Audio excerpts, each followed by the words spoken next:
সিলেটের ওই বোলাগঞ্জ সাদা পাথরের সবগুলা পাথর চিনিবিনি করে হয়তো ভারতে, না হয় বাংলাদেশে, না হয় অন্যান্য কোনো কান্ট্রিতে দুর্নীতিবাজ রাজনীতিকুরেরা প্রচার করেছে। জুড়ে বলেন ঠিক না বেঠিক?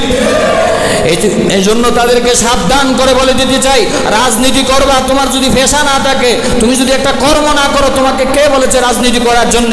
রাজনীতি করে জনগণের মাল যদি লুটপাট করো, তাহলে তো তোমাকে রাজনীতিবিদ বলে না, তুমি হলে দান্দাবাজ, দুর্নীতিবাজ এবং চোর আর ডাকাত ছাড়া আর কিছু নয়। জোরে বলেন ঠিক না বেঠিক?